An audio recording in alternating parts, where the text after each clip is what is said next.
Hello dear students, कैसे हैं आप सभी लोग। Hope you all will be well, all will be fine.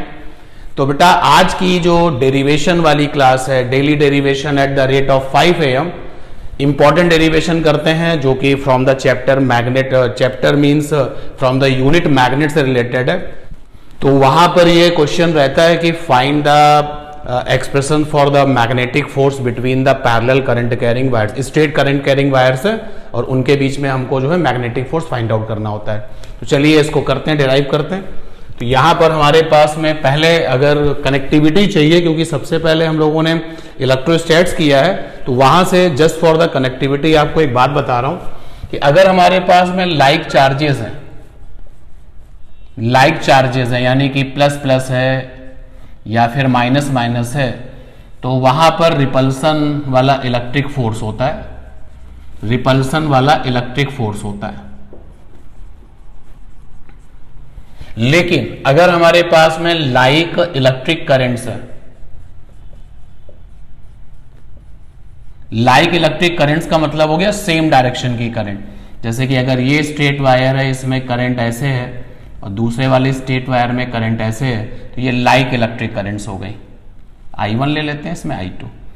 अब स्ट्रेट वायर में अगर करंट ऐसे है and in this current, straight current carrying wire current ऐसे, लाइक इलेक्ट्रिक करंट मतलब same direction current, same direction current.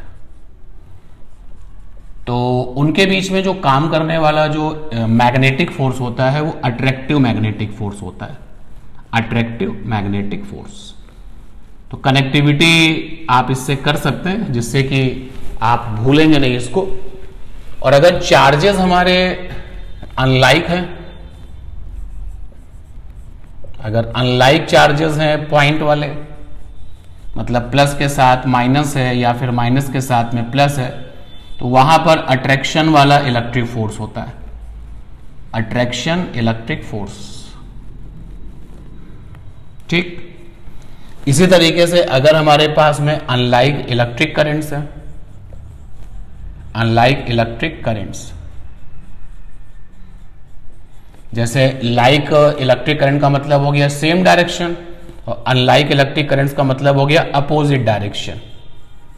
Opposite direction में अगर electric currents है तो उनके बीच में काम करने वाला जो मैग्नेटिक फोर्स है वो रिपल्सिव होता है, रिपल्सिव इलेक्ट्रिक फोर्स होता है।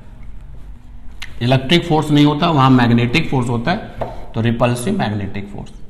तो इस तरीके से आप जो है नेचर ऑफ फोर्स के लिए लिंक कर सकते हैं। तो अब हमने जो है स्ट्रेट वायर ले लिए, तो दो करंट कैरिंग वायर है, पैरेलल है और स्ट्रेट है। एक वायर ये हो गया और एक वायर ये हो गया। ठीक है, इनफाइनाइट लेंथ के वायर है, बहुत बड़ी लेंथ है। तो इसमें जो करंट है वो I1 है, सपोज दैट। आप जैसे भी जाना चाहें, लाइक या अनलाइक जो भी है, तो इसमें जो करंट है वो I2 है। और इन दोनों वायर के जो बीच का डिस्टेंस है वो कैपिटल R है। अब इनके बीच में जो मैग्नेटिक फोर्स होगा वो नेचर में कैसा होगा, अट्रैक्टिव नेचर का होगा। तो वो मैग्नेटिक फोर्स जो है हमको डिराइव करके निकालना है कितना होगा। तो हमने सपोज कर लिया कि देखो जिसके ऊपर फोर्स लगता है वो टेस्ट बन जाता है और जो फोर्स लगाता है वो क्या बन जाता है, सोर्स। तो हमने इसको बना लिया सोर्स वाला वायर, ये सोर्स वायर है, और इसको बना लिया टेस्ट वाला वायर। और जो ये टेस्ट वायर है, क्योंकि इसकी लेंथ बहुत ज्यादा है, तो we can't focus the total length. जब बहुत चीज कोई बड़ी होगी तो आप उसको टोटली नहीं ऑब्जर्व कर पाओगे, आप उसका कुछ हिस्सा, कुछ पार्ट ऑब्जर्व करोगे। तो यहां पर हमने टेस्ट वायर का ये छोटा सा पार्ट ये ले लिया है और ये DL लेंथ का है। तो सोर्स वाले वायर ने यहां पे क्या डेवलप किया, मैग्नेटिक फील्ड। डायरेक्शन अगर आप देखें तो जब आप डायरेक्शंस के रूल फॉलो करेंगे तो सोर्स वाले वायर से यहां पर जो मैग्नेटिक फील्ड डेवलप होगा उसकी जो डायरेक्शन होगी वो यहां पर हमारे इस बोर्ड के परपेंडिकुलर अंदर की तरफ होगी। और आपकी कॉपी के केस में अगर बात करें तो आपकी कॉपी के परपेंडिकुलर अंदर की तरफ होगी। तो ये हमने जो है छोटा सा एक लेंथ लिया है, DL लेंथ, और इसी पर लगने वाले फोर्स की बात करेंगे तो सोर्स वाले वायर ने कितना मैग्नेटिक फील्ड डेवलप किया है r डिस्टेंस पर। तो magnetic field due to straight wire with current I1। तो स्ट्रेट वायर की वजह से मैग्नेटिक फील्ड का जो कॉन्सेप्ट है that is B is equal to mu naught upon 4 pi, और ये आता है 2 करंट अपॉन डिस्टेंस। यहां पर हम because of this wire has I1 current, तो इससे डेवलप होने वाला जो मैग्नेटिक फील्ड है उसको B1 ले लेते हैं। तो B1 will be mu naught upon 4 pi और 2 करंट इज I1, और जो डिस्टेंस है यहां से यहां तक की वो कैपिटल R है। ये इक्वेशन 1 आ गया। अब देखिए इस मैग्नेटिक फील्ड में ये है वो मैग्नेटिक फील्ड। तो इस मैग्नेटिक फील्ड में कौन रखा हुआ है, तो DL लेंथ का और I2 करंट का वायर रखा हुआ है। तो जब कोई करंट वाला वायर किसी मैग्नेटिक फील्ड में रखा होता है तो उस पर लगने वाले फोर्स का फार्मूला क्या होता है, तो फोर्स का फार्मूला होता है I/L/B sin थीटा, ये होता है।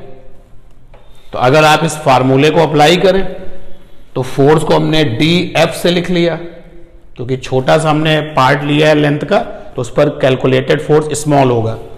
I फॉर वायर पे करंट जिस पर फोर्स लग रहा है, तो वायर पे करंट कितनी है I2। L फॉर वायर की लेंथ, जिस वायर पे फोर्स लग रहा है, तो हमने DL लेंथ लिया हुआ है। और B फॉर मैग्नेटिक फील्ड, तो मैग्नेटिक फील्ड ये B1 है। और साइन थीटा, तो थीटा यहां पर क्या होता है, जो DL वेक्टर है, जो लेंथ वेक्टर है, लेंथ वेक्टर की जो डायरेक्शन होती है स्ट्रेट वायर में, ये बात ध्यान से सुनना, अगर वायर स्ट्रेट है, सीधा वायर है, तो लेंथ वेक्टर की जो डायरेक्शन है वो करंट के अलोंग ही होती है।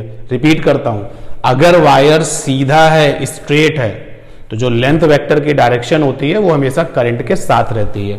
तो यहां पर हमारे पास में जो है वायर स्ट्रेट है, तो DL वेक्टर जो लेंथ वेक्टर है उसकी डायरेक्शन करंट के साथ होगी, तो करंट के साथ होगी यानी लेंथ वेक्टर की डायरेक्शन ये होगी। और मैग्नेटिक फील्ड कैसा है, अंदर की तरफ है, तो यहां पर आ जाएगा 90, तो साइन 90 ये 1 हो जाएगा। तो force DF is equal to हो गया I2 और ये DL। और देखिए B1 की वैल्यू क्या है, B1 की वैल्यू रख देते हैं mu naught upon 4 pi 2 I1 by capital R। तो यहां से आप देखिए DF अपॉन में DL, फोर्स की वैल्यू पर यूनिट लेंथ आ जाएगी म्यू नॉट अपॉन 4 पाई 2 I1 I2 अपॉन R। ये निकल के आया फोर्स पर यूनिट लेंथ, और यही इंपॉर्टेंट डेरिवेशन हमको करना था जो कि हमने कर लिया।